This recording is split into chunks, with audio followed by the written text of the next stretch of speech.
Okay class, so let's have binary number system. A binary number is made up of only zeros and ones. Okay, so example of a binary number, we have 1 1 0 1 0 1. So if you notice, there is no 2, 3, 4, 5, 6, 7, 8, or 9 in binary. Now each binary digit is called a bit. So in this example, we have 6 a bit. So let's now proceed with binary addition. So, but before we proceed with that, let's have first the basics in binary numbers. So say for example, you are given 1 plus 1. So how do we add binary numbers? So in adding binary numbers, we have the following rules. So we have 1 plus 1, that is 0, carry 1, then we have to bring down 1. We said earlier that there is no 2, 3, 4, 5, 6, 7, 8, or 9 in binary. So whenever you have a 1 plus 1, that is actually 0, carry 1. So that is the first rule. Another is we have, say, 1 plus 0. So whenever we have 1 plus 0, we have here 1. And then if we have 0 plus 1, we have here 1.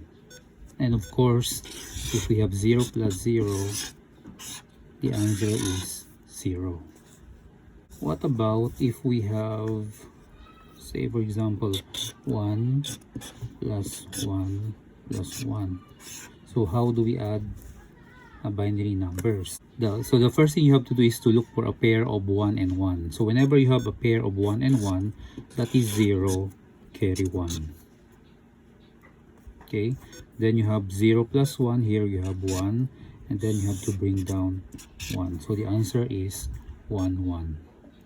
But say you are given 1 0 1 plus 1 1.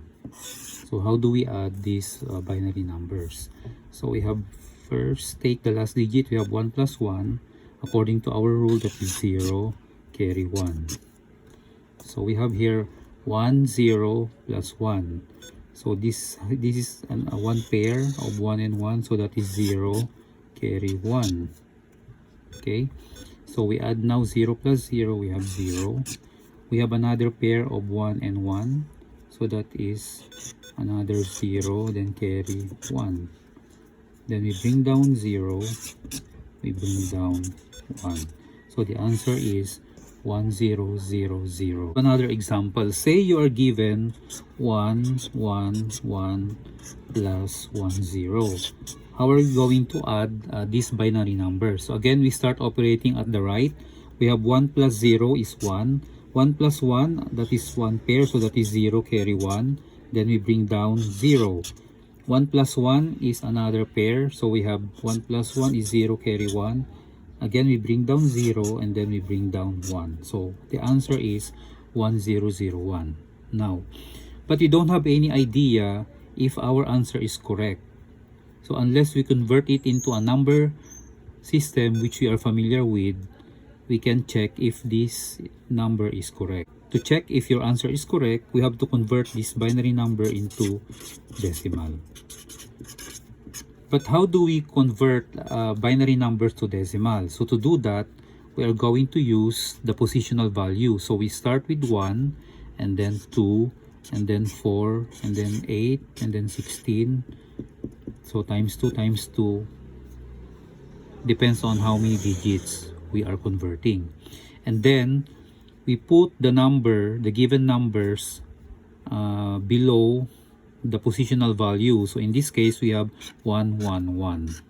So to convert these binary numbers into its equivalent decimal number is to simply add the values in the positional value, which is opposite to one binary number. So say for example, 1 is opposite 1, 2 is opposite 1, 4 is opposite 1. So we need to add 4 plus 2 plus 1. So 1 plus 2 plus 4, that is 7. So in other words, 111 in decimal is 7.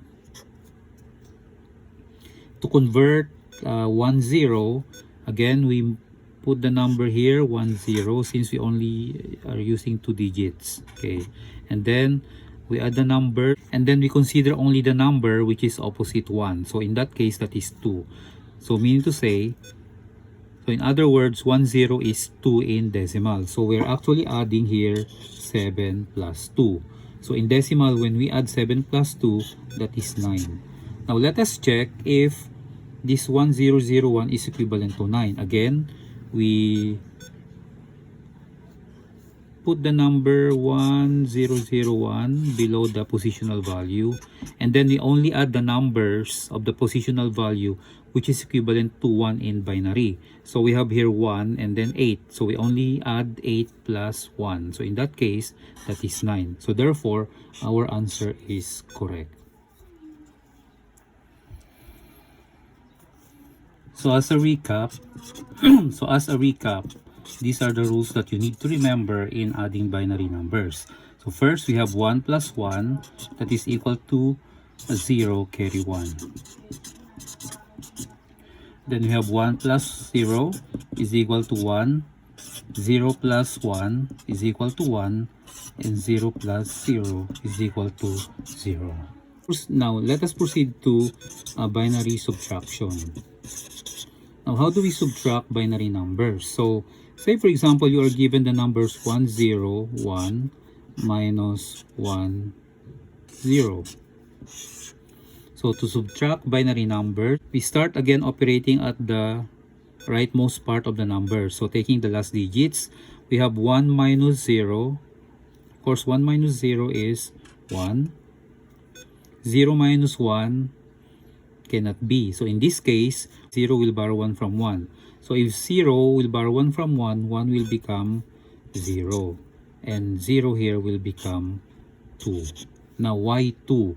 Since we are in binary number system, each one borrowed is equivalent to 2. Okay? So, 2 here minus 1 is 1. So, that is 0. No need to bring it down. Again, in subtracting binary numbers, each one borrowed is equivalent to 2. Okay? Again, to check that, using the positional value, we have 101. So I'm going to write, let's say 1, 2, 4, 8. This is the positional value. So to check if our answer is correct, again, we need to put the digits below the positional value, and then we only add digits which are opposite 1. So we have 1 and 4. So 101 in decimal is 5. Okay. And then we have, so we are actually, this is actually 5. How about 1 0? So 1 0 is, so 1 is 2. So we have 2. So we're actually subtracting 5 minus 2, which should give us 3 as our answer. So if you want to check if our answer is correct, we have to put it again below the positional values, and then we add. So 1 plus 2 is 3. So meaning to say our answer is correct. Okay, so let's have another example of subtraction. Say for example you are given 1 0 0 1 minus 1 0. So how do you subtract binary numbers? Again, we start operating at the rightmost part of the given number. So we have here 1 minus 0. This is 1. We have here 0 minus 1 cannot be. So we have here trailing 0. So whenever we have 2 or more zeros, we call them trailing zeros. If you have trailing zeros, you start operating on the 0 that is nearest to 1. So in this case, the 0 which is nearest to 1 is this 0.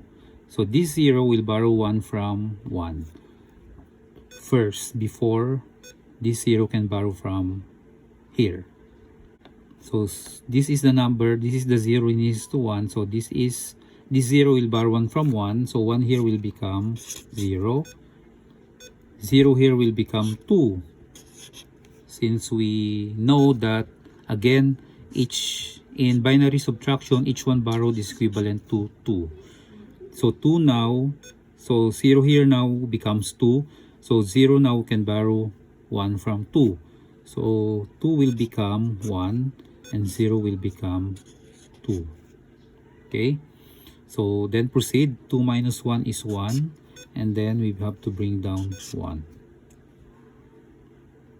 So to check again if our answer is correct, we need to use the positional values to convert our answer to decimal.